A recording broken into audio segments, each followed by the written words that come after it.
going live. We're going live. I think we might be live right now. All right, we are live. We are live. Hey, how's my audio okay? Audio okay? Sounding great, looking better. How we doing?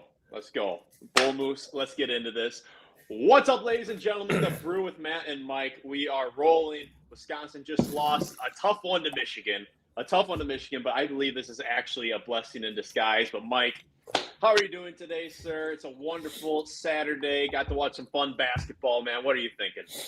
Man, I've had a great day so far. I had to get up and do some work for my other company. I have a grass cutting business down here, so I had to go take care of some commercial properties this morning. So I've been up bright-eyed and bushy-tailed since about 5 a.m. Then I came home and ate a little lunch and watched a fabulous basketball game.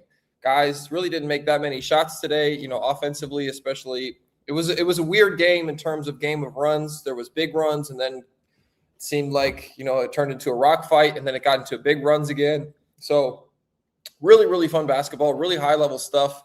Very impressed with what Wisconsin did today. Man, Michigan is huge. Like, why are we dealing with all these giant humans? Like, for the last 2 days, they've been wrestling giants for 2 days, and they almost took down another one today. Yes. And I will say, talking about giants, I got to give Mara credit. The way he was closing out on Balauskas after Balauskas had those early threes was an absolute game changer in this game. Yep. He was closing space. It seemed like Balauskas had room, and Balauskas would close that room so quickly. So I got to give him credit there. And also, something that bothered me, and they did call it travel on it, was his casual get the ball kind of shuffle backward a little bit, get closer. And then how are you going to stop a guy who's 7'3", 7'4" if he's allowed to do that shuffle? You can't. Yep. You can't. And if you can get away with it, go ahead and do it. But I'm glad the refs did call it once. But, Mike, to me, this is actually a blessing in disguise. Like, I wanted Wisconsin to win this, but now that the game's over, you never want to lose. But if there is a way to lose, I don't think you could lose any better than this, because they finished the game going down swinging. They swung hard at the end. They fought to the bitter end. They had some momentum. Rapp got to see the ball go through the hoop. He went absolutely nuclear on them, unlike Iran. Bad joke. But Rapp went absolutely nuclear, and I think that was good for his confidence, because he didn't have the best Big Ten tournament leading up to this. You got to see Carrington knock down 2 threes. He knocked one down late. It was good to see him see the ball go through the hoop, because he had some bad misses. But, Mike, I just love how this team doesn't quit. And I said it when they got down 15. They need to get down 15. They're down 15 against Illinois, and they almost pulled it off once again. But this team, man, high ceiling. Blessing this guy's to lose today. Yeah, I like this team ceiling, right? It's funny, they're giving me some real old school Iowa State when Fred Hoiberg was still there. They had George Niang when they would get down they got down in the Big 12 tournament. They would almost always go down by 20. And then in the second half, they would just show up, and they won. So I think they won 4 or 5 games straight, including the Big 12 tournament and going into the NCAA tournament. And they got all the way to Sweet 16, maybe. And that was a great team. Pardon me. I had a little soda water earlier. Thank you for your patience. No, but absolutely, this team, it's those 2 guards. This is the thing. The 2 guards just they keep going. They keep pushing. They don't stop. That continuous pressure. I've quoted it a couple of times. It's like the Veer offense that they ran, and remember the Titans. It's 6 plays. If you give it time, it works like Novocaine. You just got to give it time, and that's what they've been doing. Constant pressure by Boyd. It wears teams out when you have to deal with a point guard who is constantly putting pressure on you. You have to account for him every transition. It's not we can maybe kind of relax and transition. No, he puts so much pressure on them. And then obviously Blackwell looking as healthy as he has looked in a long time. And I love that. I love his confidence. I love his swagger. They took some bumps and bruises in this game, and it was a very physical game. So I'm thankful that they get some extra days to rest up, because those 2 guards come tournament time are huge. Tournament games are won by guard play and winning the backboard. So for me, it's 2 big things. I loved watching this team play the last 3 days. Man, the maturation process of this team has been so fun to watch, and just their consistent style. They have stayed with their style. I remember watching the Illinois game, and they were like, these guys shoot too many threes. They need to attack more. And it's like, guys, this is what they've done. This is what they've been doing. This is what they're going to keep doing. And I love that they've found this identity. Yeah, they don't abandon who they are. And earlier on in the season, I was saying, like, hey, you touch the post some more, like get downhill towards the hoop, but they don't abandon their identity, whether it's working, whether it's not working. They're going to keep going because they have that confidence. And Wisconsin ended up losing this game, but there is something about the confidence of this entire team, but especially Blackwell and Boyd, where they're so confident that I kind of had a doom and gloom mentality when games used to be this close and it'd be just back and forth. I feel like something would go against Wisconsin. They'd mess up. Not with this year's team. I expect against these high-level opponents on the brightest of stages, I expect Wisconsin to win these games. And that it feels different. But the boy just instills confidence in me. Blackwell instills confidence in me all the way up here in Wisconsin, watching them down in Chicago. I believe that they're going to get the dub. But for people just joining, what I was saying earlier is I believe this is a blessing in disguise that they lost this. I wanted to win. It was fun. It would have been awesome and knocked out Michigan once again.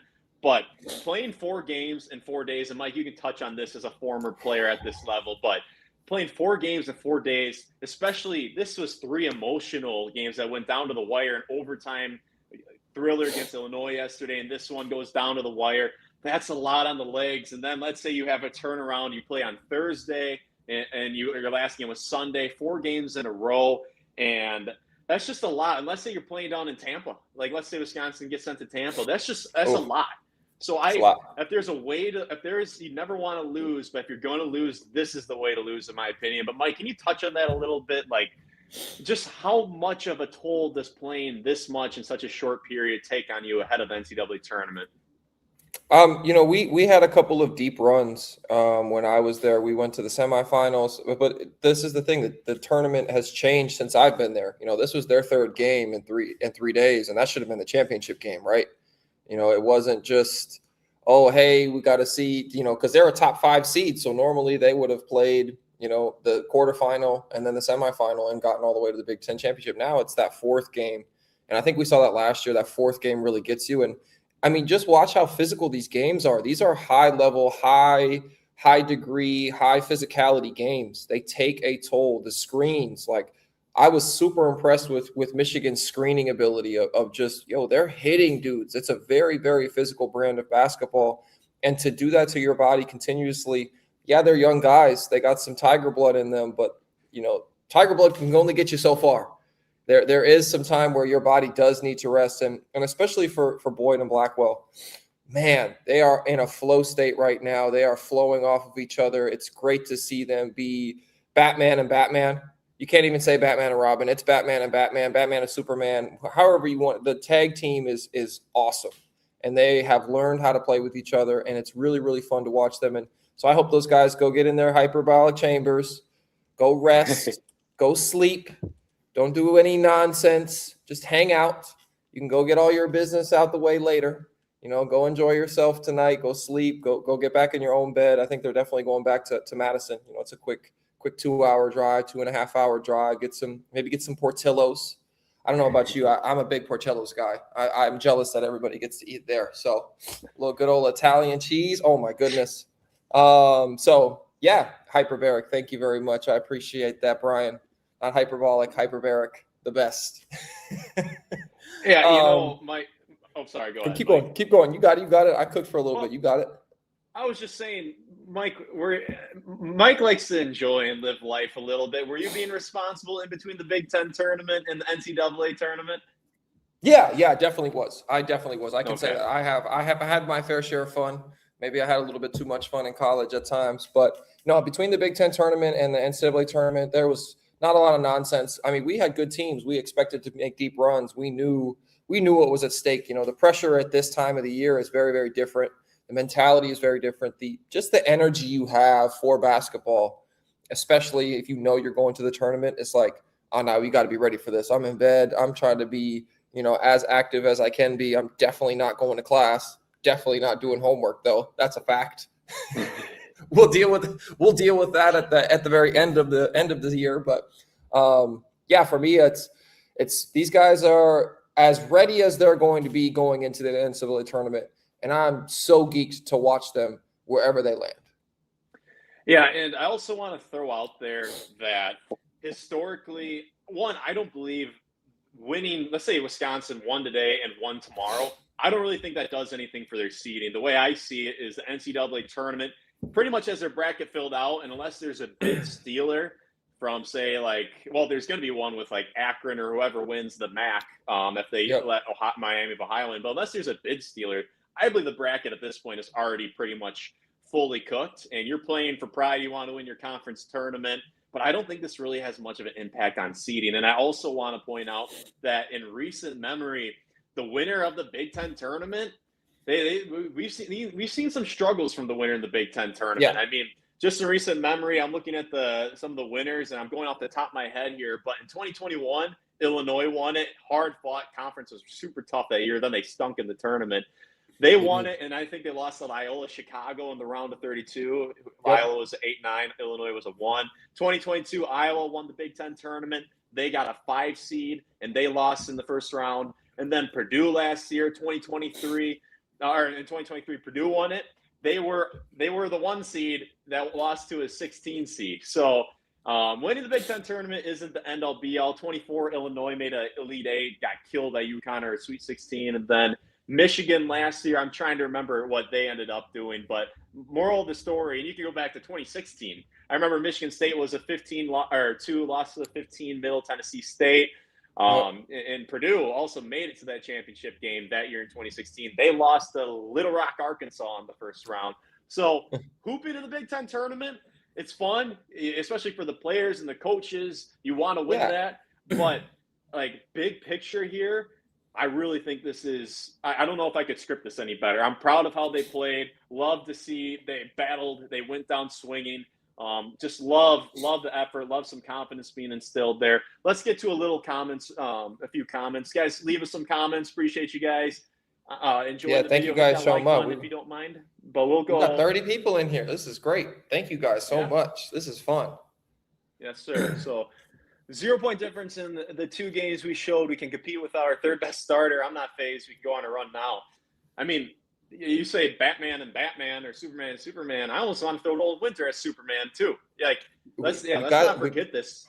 Beating Washington is a huge dub without Nolan Winter. Beating Illinois is a massive dub without Nolan Winter. And almost beat Michigan, that's a dub in my book. Without your best big man, and their big man took control of the game. Like, I think Nolan Winter's in there. There's a few less offensive rebounds. He has the ability to get downhill with his dribble handoffs and stuff like that. So he puts a different type of pressure on them than Belauskas or Rapp does. So for me, I love it. Like, we played great without arguably our best player. We played great without our best big for sure. No questions asked. So I'm loving this. Like, man, let's integrate him back in. Hopefully this is great. He gets a few extra days to rest. I was happy he didn't even have to get in there. And we did what we needed to do. We took care of business. We kept that 6 seed. They might even push him up to a 5. I doubt it. But, keeping that 6 seed was huge, and they did what they needed to do. I almost prefer a 6 seed. I prefer a 6 seed. Right. And this team. And, Mike, I also, we'll get to more comments, leave us some more comments, and we'll definitely get to them. But I also want to point this out, and I was thinking about this.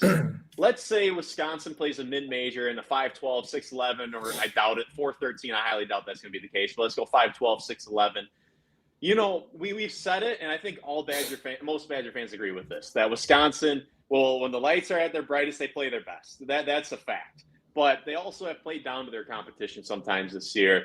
But I was thinking about this a little bit. The lights are bright in March, and this team shines when the lights are bright. I have a hard time believing they're going to come out sleepy in the NCAA tournament, because even if they're playing a mid-major in a 6-11 or 5-12, like, it's the NCAA freaking tournament. Do you think they're going to show up regardless of them playing like an 11 or 12, or do you think we could see some sleepiness from them? I think it's really interesting. You never really know. Like, the NCAA tournament is such a different monster than anything you've ever been a part of. Like, I've been a part of high-level professional tournaments. I've been a part of state tournaments when I was in high school, big high-level AAU tournaments. The NCAA tournament is its own monster, and everybody handles pressure a little bit differently. And even the best guys can sometimes take a step back or falter, especially early. We've seen it. That's why it's called March Madness. And that pressure cooker, not everybody's built for it. Now, I happen to believe, and I happen to, after following this team for the last, especially since December, end of December, beginning of January, this team has just cranked it up a few notches in that development from Coach Gard and those guys really trusting each other and learning to become a cohesive unit. I think this team is going to show up. I think guys seeing the ball go through the rim today. Carrington had a rough tournament. Hopefully we get an arena that has some pretty good sightlines and is a pretty good shooting arena, especially in the first round. Depends on where you go. Sometimes NBA arenas are a little bit more difficult to shoot in just because the shooting lines are very, very different and sightlines for that. So hopefully we get a shooting friendly gym, and these dudes are ready. Like, I think we're not going to get a sleepy start from them. I think they're going to show up. I think Nick Boyd's made a run to a Final Four, so he has that Final Four experience, or he's like the little engine that could in the Major Payne. And I feel like he's more the little engine that could from Major Payne. If you know that story, are you too young for Major Payne, Matt? I don't know. I feel like I remember the little engine that could, like a children's book. Like, I remember. Correct. But if you've ever seen Major Payne, which I highly recommend, it gets a little bit dark. It gets a little bit Vietnam-ish where he goes and he's, kind of that. Yeah. So I would say Nick Boyd is on that level. So and he's him and Blackwell. It's crazy. Like the fire and ice that those two dudes have of just, hey, we're going to pull you guys with us is awesome. And I think that's going to, pay dividends. All the big wins they've had, they like to be on the road. They like to be in hostile environments. So the more hostile, the better for those dudes. 100%. Let's get to a few more comments here. We play up, we play down, fellas. Don't disagree. Preach, Matt. You got it, brother. Brett Rail, UW, I think gets a 5. Need more from Boyd and Blackwell to win today. But you know what I love? Nick Boyd. We talk about sleepy starts. Boyd ain't coming out sleepy. Holy cow! And I don't care that he had shooting wise. I wonder what he finished on the day. 6 of 20, and it was pretty bad to start, but boy, does he go hard. He always goes so freaking hard. He's Russell Westbrook with this effort, and he better play on a damn NBA team next year. I swear, if he's not in the NBA, I will lose it. He's an NBA backup point guard, 100%. You can't tell me otherwise. He's shooting the ball well. He can penetrate. His finishes over 7-footers is crazy. Like, look at the veins in my neck popping out. He should play in the NBA. That's kind of scary. I'm sorry, I won't do that again, guys. I don't know what my deal is. I'm getting way too into this right now. We had a couple days.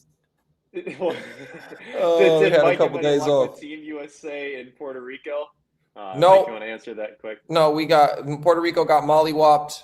I got to see Caitlin Clark play. Man, the USA women's team is ridiculous. It's all like 6'5", 6'6", 6'1". It's everybody is 6 foot and above, and they are so skilled. It was really fun to watch them. I know a few girls from the Puerto Rican national team just because I practiced with them and got to travel with them 3-on-3 stuff. So, I was rooting for some of my friends out there. But, man, the USA women's team is like – even their bench is just like, you're like, oh, so we're just bringing another WNBA all-star, like best women's player in the world. And we didn't even have our best players there. We didn't have Brittany Griner. We didn't have Aja. Like we were missing a few bigs, so it could have got even more ugly. But overall, it was a great game. Love to see it. Go support some women's basketball, especially here. They have the World Cup qualifiers. It's really cool. It's a really cool experience. Yeah, Angel Reese is the worst. Angel Reese was there. Worst. She's the absolute worst. I watched 3 minutes, and we're getting back into Badger basketball. We'll pivot. Just give us 1 second. I texted Mike. I'm not going to actually say what I said, but Angel Reese, I watched like 3 minutes. There's a clip of like Caitlin Clark annoying her handshake, and I don't know if she saw her. I don't think she saw her, but I will say that Angel Reese, I watched 3 minutes, and I saw utter nonsense from her. But that's for another time. Mike Heiser.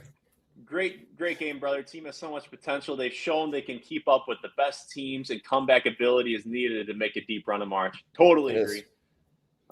Yes. Brian B, no business. They had all the business being in that because this team doesn't give up. Tend to agree. Boyd is a big-time player. I agree. Preach. All right, preach it, Mikey B. Blauskis. Okay, Mike, address this one for me. Blauskis, liability on defense, too slow. We need Mike out there instead. Here's the deal. Like, I'm more of a 3-4 now. I'm playing more on the wing position. Balauskas is a huge human. And go ahead and check some tape. There's some highlights from back even a month and a half ago. If you want to go back to a month and a half ago, Balauskas on the defensive end, Austin Rapp on the defensive end have grown up. Do you have any idea how giant Mara is? Do you really want someone else dealing with him? Like, I'm 6'7" and I'm 225. I'm a solidly giant human being. Like, I'm on the cusp. I'm not trying to deal with that. And for me, I thought Balauskas did a great job today. Maurer is a really high level, really talented, really skilled big man. He won Defensive Player of the Year, but if you saw some of that pivot and that footwork, that's not natural for a giant human such as that. And Balauskas is young. He's still 20. But I love what Balauskas has been doing defensively. He's altering shots. He's not necessarily blocking shots, but he's being very vertical. And defensively, he's boxing out. He's being in the way. He's being a huge human himself. And he's bludgeoning guys on the offensive glass. You guys don't really see it that much. Even if we don't get the rebound, he's tipping basketballs off the rim. He's giving us extra possessions. Like, I am loving what I'm seeing out of our two young bigs right now. And I'm loving what I'm seeing just for the future. Like, Balauskas is a guy. Watch, he hit 3 threes today, and he's what, 6'11". You see him put the ball in the deck, like when they a couple of times. Out? Yeah. Yes, like he's growing. Yes, he's growing, and for me defensively, he has improved so much. And there is a point where you have to go like, yo, he's still a kid. He's still a younger big man. They take time, and you can't ask bigs to laterally switch out on little guards and expect them to just stand them up and keep them out the paint. That's not his job. His job is to make them shoot tough 2-point jump shots. I know their game plan. Shoot floaters over them, tough contested layups, all that stuff. So for me, I've loved what Balauskas has done. The evolution of Rapp defensively, beautiful. Like, these guys are doing a great job. Man, playing against all the quality length of the Illini in Michigan, we shouldn't see length like that again until the Sweet 16. Going to feel easier to get shots off. Go Bucky. Agree. Yeah, I agree. I'm calling it right now. For some reason in my gut, I feel like collision course, UConn, Wisconsin, Sweet 16. Let's run that. Love to see I agree. This is high level length, and I don't know, Wisconsin, they've got quite a bit of winning experience or down to the wire experience against this length. So I tend to agree. Doing the bull dance, feeling the flow, bull moose dance. What's the bull dance? What's the bull dance? Do we have like, is this a Chevy Chase reference from Caddyshack? Feeling the flow? Like, is that what we're doing here? I don't know. Okay. Using, what cracked me up is Greg Gard, and he did this last year in the semis against Michigan State. Out of nowhere, out of a timeout, I think less than a minute left in the first half, Greg Gard called a zone when he knew Izzo, because he hasn't done zone all year, and this is 2025 Big Ten Tournament semifinals. He knew Izzo was going to be cooking up a play against the man-to-man defense, and he came out and he threw a zone against them. He did that against Michigan today, and it worked once or twice. He out of the timeout, out of the break, and he hasn't done that. I don't really remember him doing that barely at all year. He was saving it for a big moment, which I think is cool. It will be on the radar of Wisconsin's opponents in the NCAA tournament, I imagine. But at the same time, you never know. But I do like that Gard. Boy, has he evolved, man. Gard has the evolution of Gard. He would have no chance in hell in 2019 throwing a little zone wrinkle. So I love it. Oh no, absolutely not. Oh, we do have an answer. It was the Happy Gilmore reference.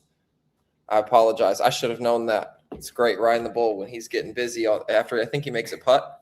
Pretty sure he makes a putt after that. We appreciate that. Any Happy Gilmore references are always welcome over here. Any Caddyshacks, to be honest. I don't know how you feel about Caddyshack, Matt. It's probably one of the best. Yeah, I enjoyed it. But, Mike, do you have any predictions on who's going to win it all? Man, go Bucky. What are we talking about here? Let's go Badgers. Like, Nick Boyd. Put them on your back, Nick Boyd and John Blackwell. Let's go. Get busy. I feel like we're going to take out Duke and Arizona. That's depending on where we're at. That's what we got to go take down. I'm ready for it. We're talking absolute best case scenario. I'm going to say it right now. Roast me in the comments. I don't give a damn. Wisconsin, we're talking ceiling. What is Wisconsin's ceiling? Give us the natty.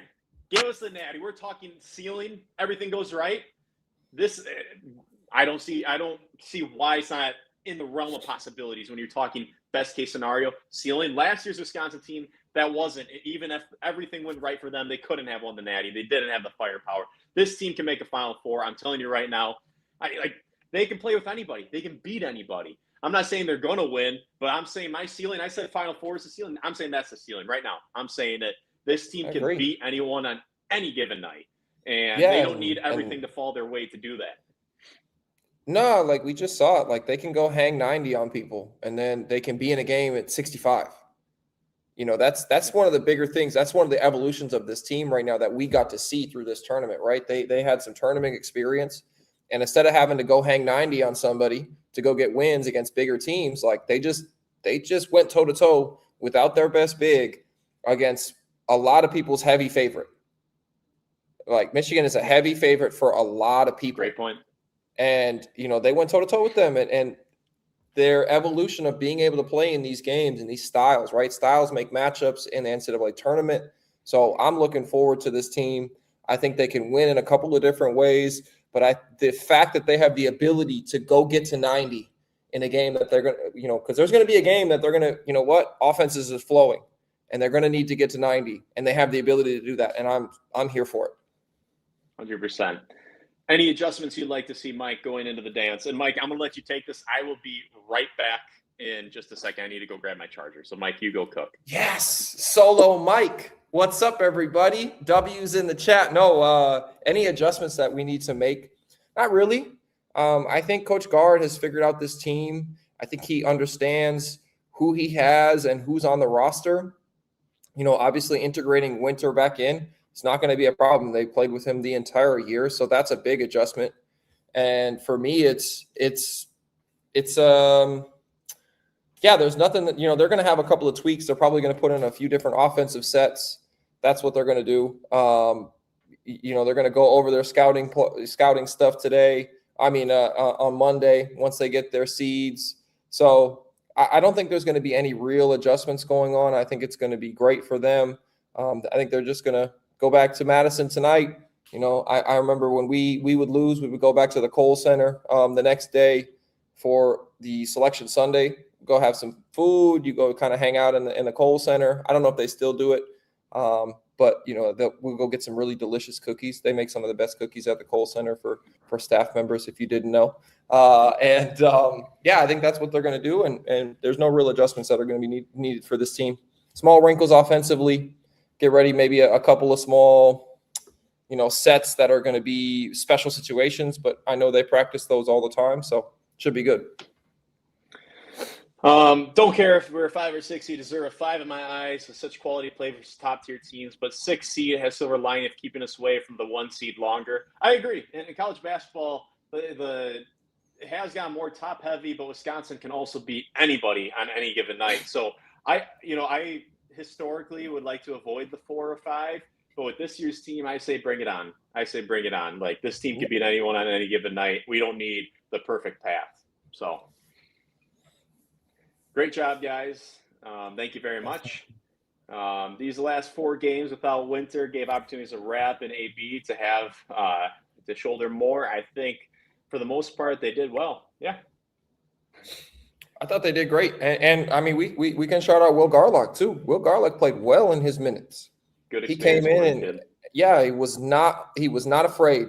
You know, he came in, he was doing what he's supposed to. He was using his size to his advantage. He had a couple of very nice plays, a couple of things that he can really build off of, you know, coming the end of this year and going into next year. Invite Devin Harris on. That's my dream interview. That is my dream interview. I would absolutely love it. Not sure how we're going to make that happen, but would love to do it down the road. It will happen. It will. We'll make it work. How can Michigan players run on the floor like that? Oh, that's an interesting point. They did at the end, but I don't know, timeout. What do you mean when he hit the shot? The shot. That's what I'm assuming. I think there was a timeout called. I don't think in that moment. I don't think they're going to call a tech. Like for me, it's all about game flow. It's all about understanding. Like I'm pretty sure Coach Gard called a timeout. The ball was going to stop anyway. So I don't think it should be a tech. I think it should be, you should let kids celebrate. That's not a demonstrative, like that. It's more like if you call it tech, it's kind of like, what are you doing here? Let the kids have some fun. That's how I feel about it.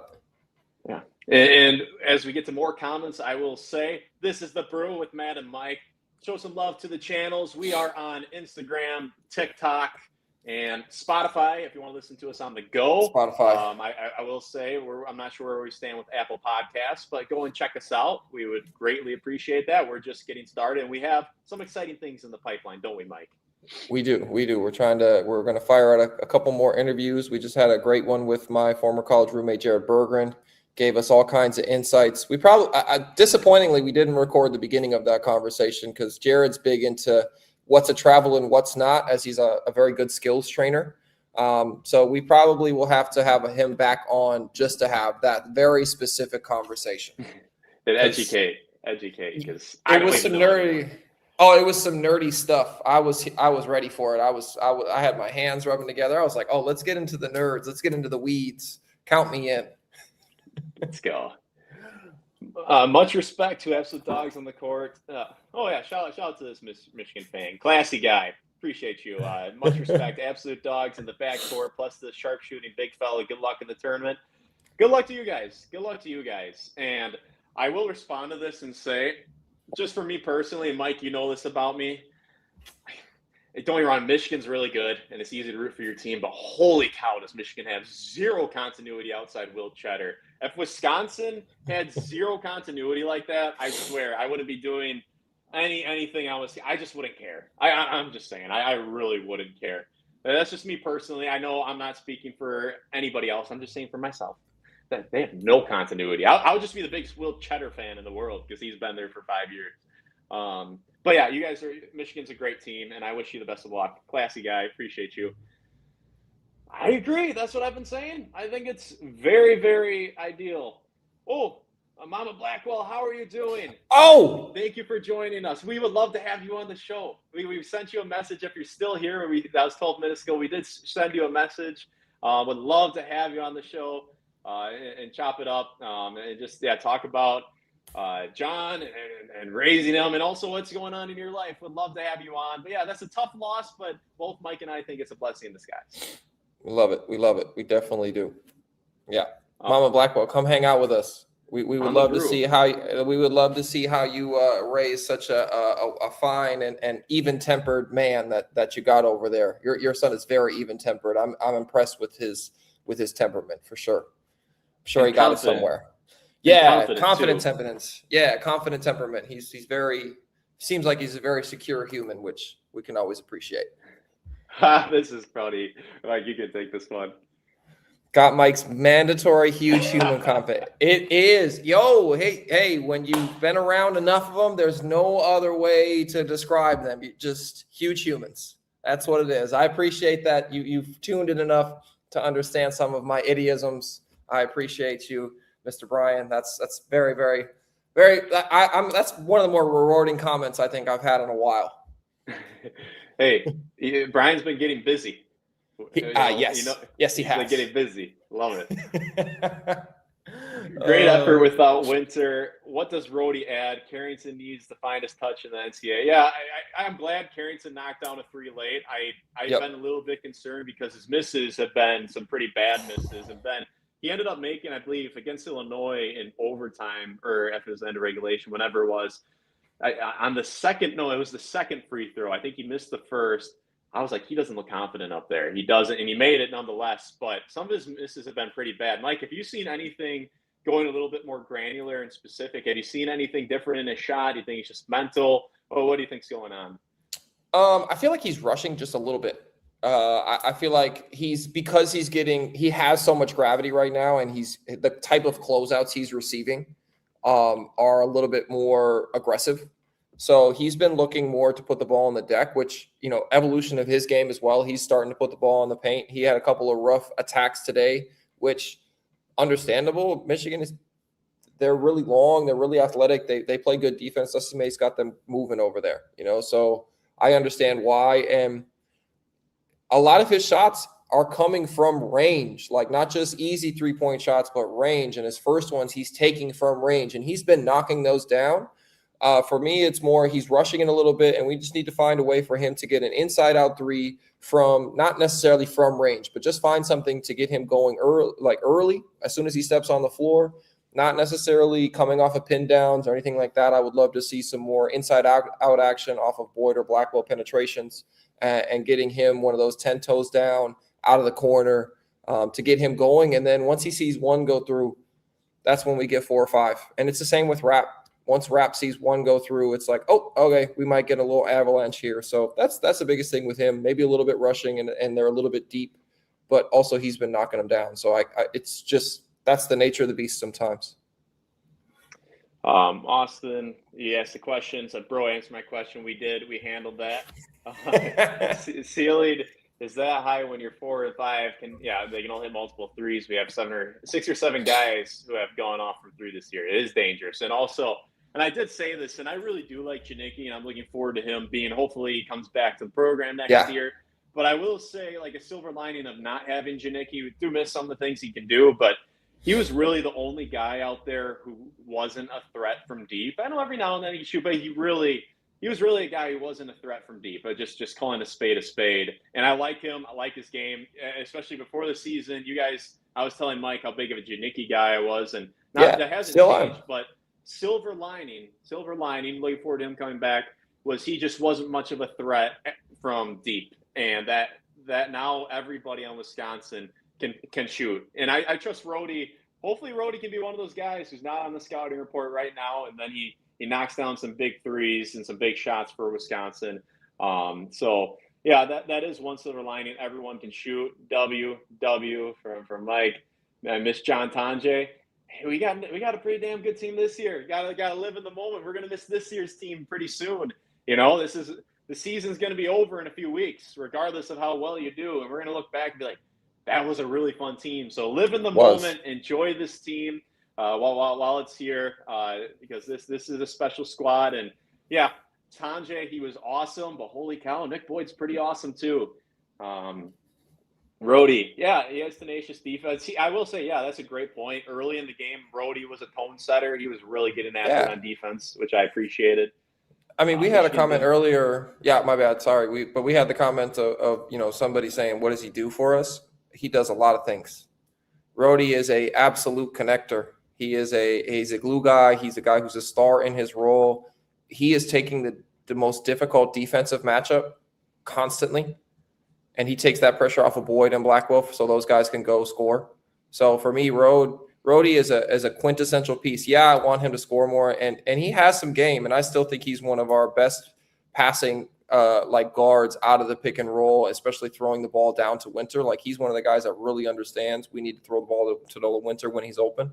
So for me, Rhodey is a very huge piece because there's only one basketball, and you got guys that are putting up 20-plus shots a game, and he has accepted that fact, and he still plays his tail off on the defensive end, and he doesn't care. He doesn't pout. He just knows this is what I have to do to help this team win.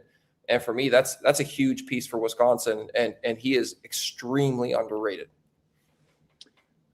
So Michigan didn't have any timeouts. I think it might have been Wisconsin that called the timeout, but really Wisconsin did. It's neither here nor there. I mean, like I said, I'm not heartbroken over this loss. Wisconsin played well. They fought, and I had a lot of fun watching. I mean, that was just a fun basketball game, and shout out to Rap.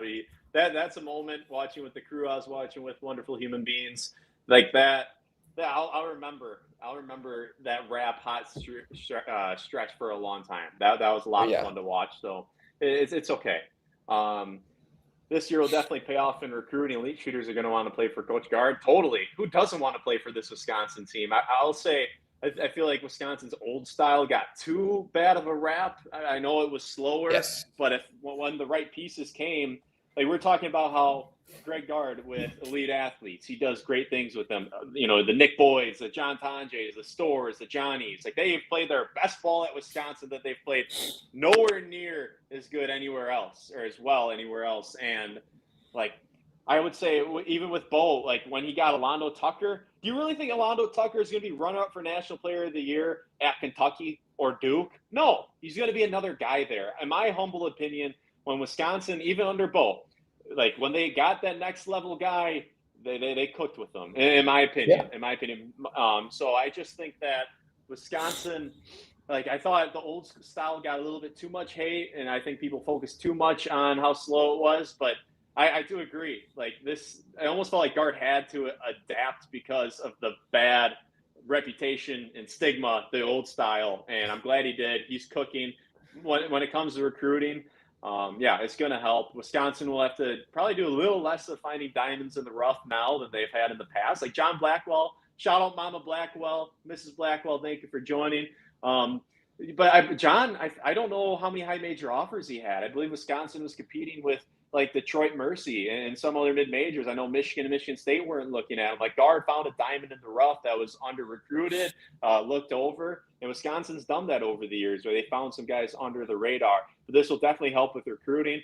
But I want to see a lot of the guys stick around. I don't get me wrong, you got to hit the portal a little bit, but I want to see a lot of build from within. Yeah, I think they're going to keep building from within, and I think they're going to still try to win on the margins, right? That's kind of the biggest thing is Wisconsin has won on the margins as well. Like, there's some smaller transfers. People are talking like Andrew Rohde. Andrew Rohde wasn't necessarily as big of a get, but what he does for this team is huge. He's bought into the culture, right? He's a Wisconsin kid. He understands. He saw it from afar when he was younger, and now bringing those type of people into the program is really how you keep that continuity going, right?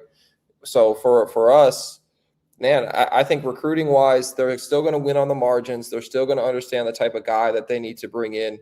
But, the runs like this and teams like this help build up that bank. You start to get a little bit more NIL money. And now, they're having some rule changes where it's like $20 million per athletic program.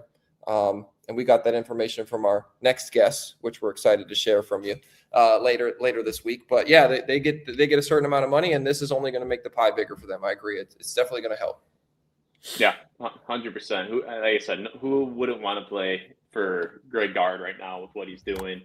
Love the interview with Jared, the roommate story. It was a hoot. Definitely go check that out. That was a really fun interview. We got some more in the pipeline.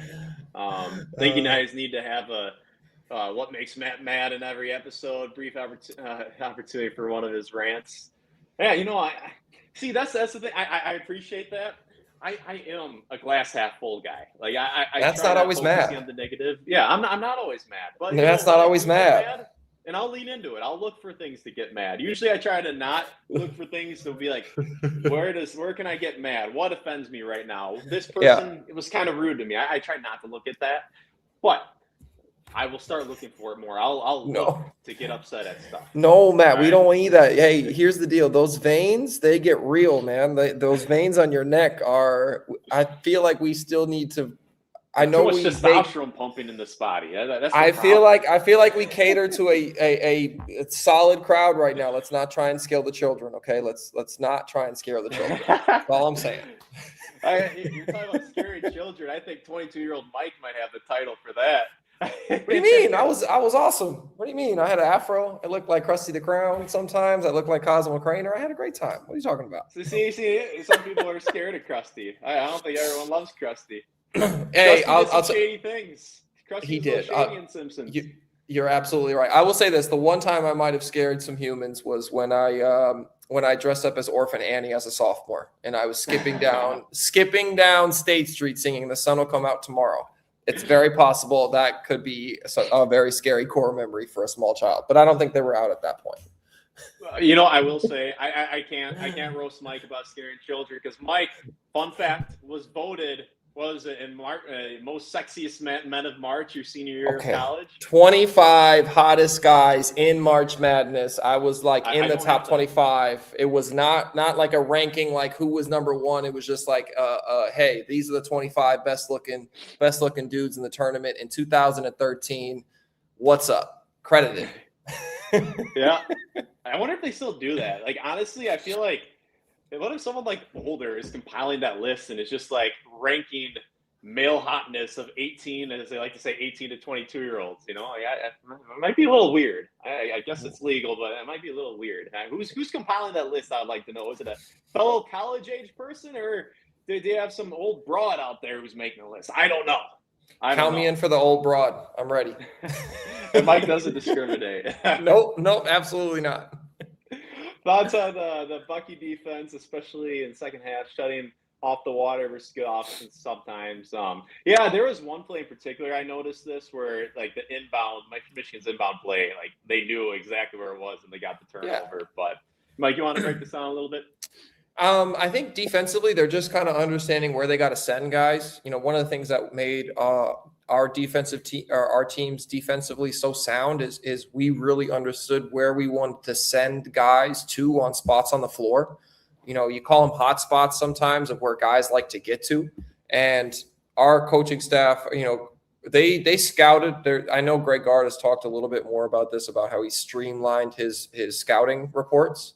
And so for us, like when we were playing, we knew where we wanted to send guys and we knew our rules so well that we could, you know, we were acting, not reacting. You know, it was a constant, hey, we don't have to think, we're sending them here. And I think these guys cohesively have started to figure that out. Hey, where do we want to send guys? Where do we know we want to push guys, as well as where, you know, the connectivity on the defensive end has really helped out. And you know, just the season going along and progressing, they're starting to trust each other now. So it's great to see. Yes. And then, yeah, Rap. Totally agree. Hey, Rap, I when I had him on the show, he was just such a, and I like to see good people succeed. And I'm not acting like I know him that well because I interviewed him once and I messaged him a few times. But I will say I really appreciated his vibe and energy when I interviewed him. Seems like a very good human being, and I love seeing him have the success. I love seeing him. What a turnaround this season! Like there was a point in time where it's like, are these Big Ten waters potentially a little bit too deep for him? This high major, is it a little bit too deep? Hell no, he turned it around, and I'm super happy for him. Like he's got a high potential. He's got a high ceiling, man. I think Rap is going to keep improving. He's a large human, as Mike likes to say. He's 6'9", Yes. 6'10", and boy, Mike, and this, I will say Rap's a little bit broader and stronger. Yes. But Mike, what do you think about this comparison? Little Steve Novak. Potentially. Novak was a little thinner. Yeah, Novak for me was closer to like a 3. You know, he's giving me more Brad Miller vibes. Brad Miller, come on. Brad Miller, was he like 7 foot 250? Yeah, and a shooter, and like an all-star, and 7 awesome. foot 260. I know. I'm saying like he was very good, but 7 foot 260. Rap's not 7 foot 260. He's probably 6'9", 230, 240. Maybe 240. Okay, like. And I guess he's. You're talking about Steve Novak. Like Steve Novak has got some big burly shoulders. Like, nah, Steve Novak was more of slender. And I said he was slender. I said he was slender. You're right. Little boy. I'm just letting. Hey, that's just my comparison. Just a style of game, right? You know, he's going to be able to put it on the deck. But yeah, like you said, Rap earlier in the year, it seemed like the waters were a little deep for him, and he was swimming with sharks. Dude, he became a shark. He became one of those. He became one of those sharks, and he's a hunter now, and I like it. I'm excited to see his game grow. Next week is going to be Shark Week for Rap. I'm feeling a heater, and you know I would be happy for Brody, man. He's kind of in conference play. I did the math this morning. I think 32 for 110 from the field, which is 29% in conference play, and from the field, not from three. Like that's rough. I think he was cooking against some mid-majors and some non-conference opponents early on in the year. Shot-wise, he does a lot for the team, but boy, wouldn't that be cool for Rhodey in this brand new season if he can have some good moments like down the stretch here where he goes on a heater? I think he's capable of it. He was a sniper last year at Virginia, absolute sniper. Yeah, I think one thing too is you know, it's hard when you play with 2 star guards that are very, very ball dominant, and they make a lot of plays for other guys, but they also go and get theirs. And so his flow with the offense is a little bit Sorry, I'll keep going. We're going to ignore that. One thing with him is Rhodey gives such an effort on the defensive end, and he's so locked in there that I think it's actually affecting his jumper. just because he has done so much of the dirty work and his legs are a little bit not quite underneath him because he's trying to guard guys that are smaller than him, as well as, he's guarding other team's best offensive player usually. So that takes a toll. Doing it on both ends is challenging, but hopefully he can find some legs and knock down some shots for us. I think come March, he's going to have a couple of big moments for us, especially if we go on a deep run. No answer for Mayor. Yeah, double team. I also want to point out, like you were talking about how high level Mara is as a player, Mara. Like, he's also extremely high level. I said this at the beginning, but probably not everybody was here for it. He's also extremely high level when he's able to kind of casually travel and skirt back and get himself in a great position. You can't stop him. You can't stop him unless. Oh, Mike, I was thinking about this the other day. I got a question for you. We'll get back to some comments, especially this one. We're definitely leaving that one alone. But Mike, I was thinking about this. I enjoyed Steven Crowell. I thought he got a bad rap. Like I thought, to me, very easy guy to root for because here's a guy in Steven Crowell that just played his role, super humble. He's not puffing his chest. Yes, go Blue. Congrats on the dub. You guys deserved it. No beef here. I don't know how you root for a bunch of 1-year rentals, but nonetheless, you guys are very good. Best of luck in the tournament. I don't have any bad blood towards you guys. Sure, just call him Blockbuster at this point. Yeah, Blockbuster.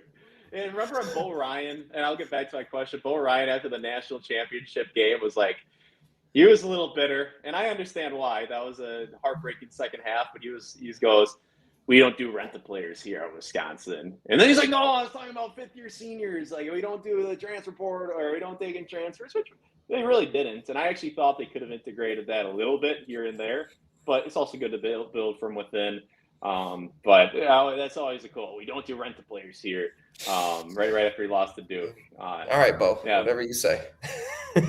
Mike loves Bo. Mike will go to war for Bo Ryan. Mike, that's one thing I really respect about Mike is how high he holds his old coach, in status. Mike's the kind of guy who will go to absolute war for Bo Ryan. He loves his old coach, and I think that's a wonderful thing. I wish that's what we miss now in college basketball. We don't have that anymore. It's so transactional. It's not relational like it was for Mike and Bo Ryan.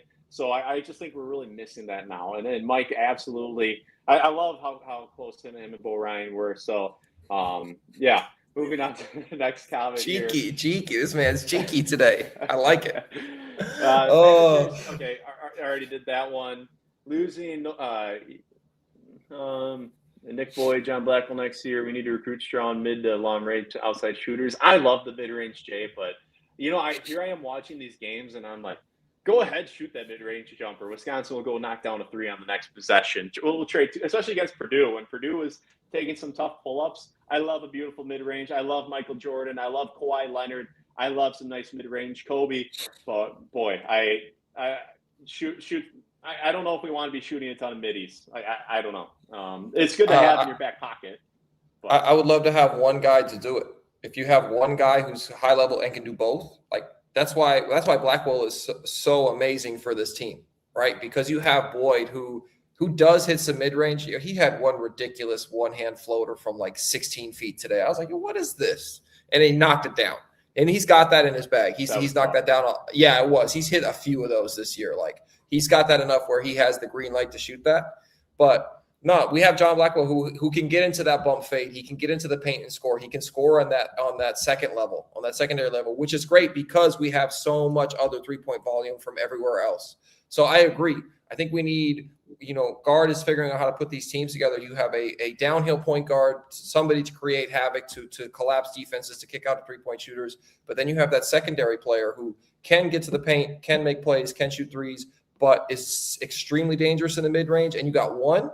Oh man, it's a lovely mix of players, and it's a lovely brand of basketball that we've been witnessing this whole year. Yeah, and I also want to say that John Blackwell, if I had to bet, I would assume he's going to leave, especially after this Big Ten tournament. I expect him to go on a heater in the NCAA tournament. But this John Blackwell, his NBA future and potential is a kind of tough one to gauge. But the way he's moving right now, I definitely think there is an avenue for him potentially to make the league. And I think he'd translate pretty well to Golden State with how Wisconsin plays. I think that would be a nice fit for him. Mike, you look like you disagree a bit.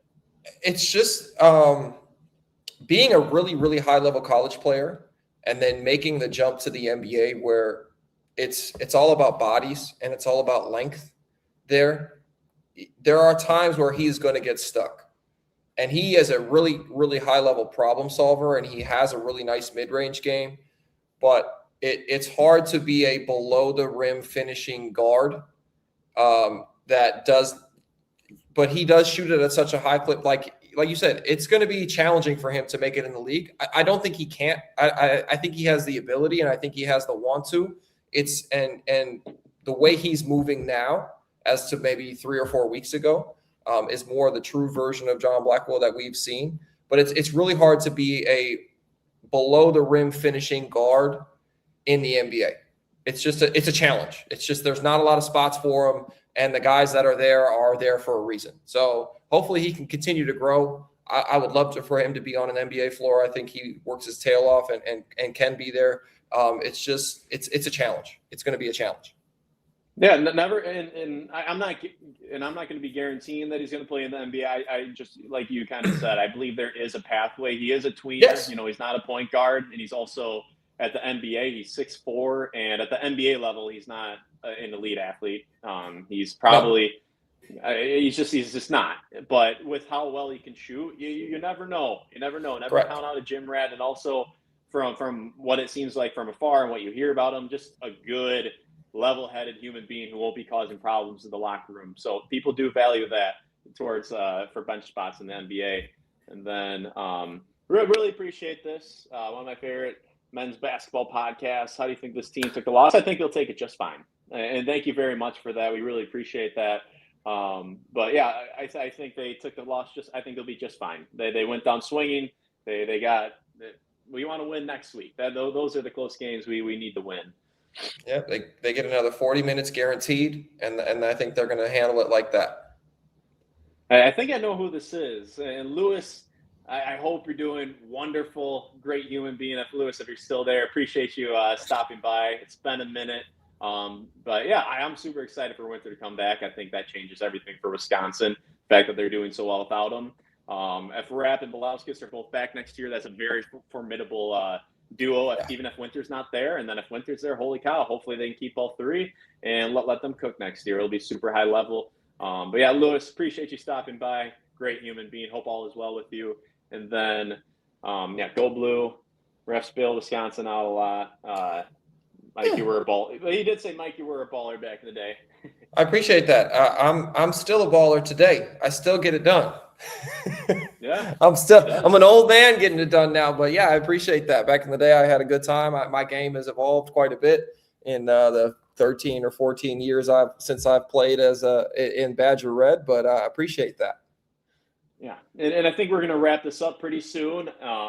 But this has been a great live. I do want to just touch on a few more things before we do wrap it up. If this is your first time here, make sure to hit that subscribe button on the channels, and also go ahead and find us on Instagram, TikTok. Please follow us on TikTok. I will ask you, please. No one follows us. That's your right baby. Now. You love it. I love it. It's not get really us my get us baby, some but I think the only follower is me right now. So if you guys want to go and give that a follow, go ahead. We would appreciate that. I'll create an account just to follow you. Sorry, I don't have a TikTok account, but I'll do it just for that. It's not me. It's us. It's the Brew with Matt. Right, and I Mike. got you.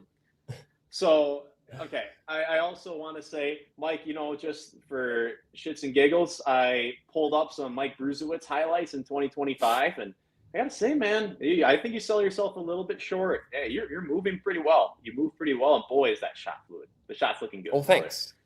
It's I will say this: if there's any young shooters out there, you should listen to your parents and you should play piano for finger dexterity. That's been one of with the years I have started playing piano, and I'm more consistent on it. My shooting percentage usually goes up by about 5%. So, just a thing.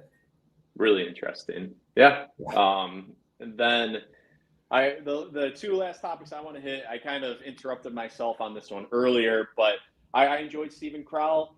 Mike, Oh yeah. and I'm not trying, I want to ask this in a way where I'm not steering you one way or the other. I said before the season that Wisconsin it was going to miss Stephen Crowell more than anybody realized, that he was better than people realized.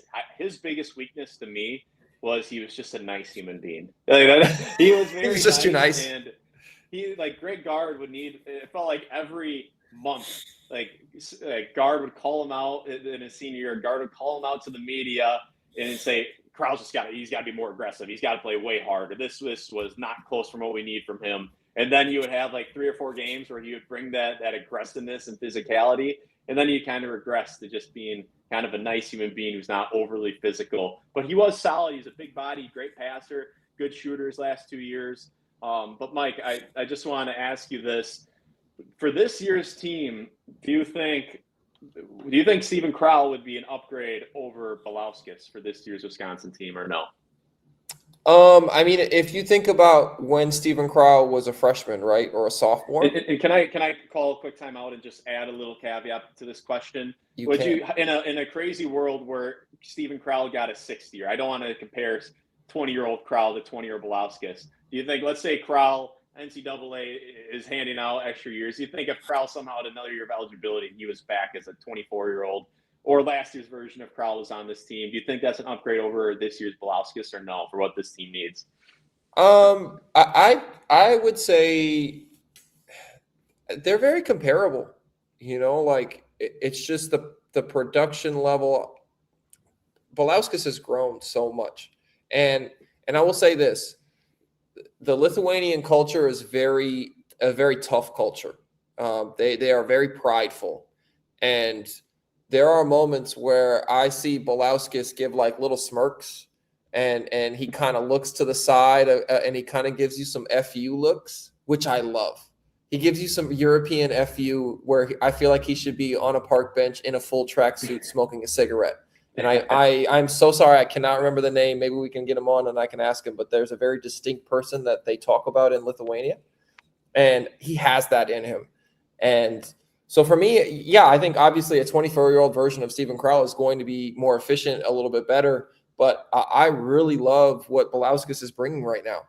He's doing stuff that he needs to do. He's helping this team win in so many different ways. And physically, Stephen Crowell was a solid big, right?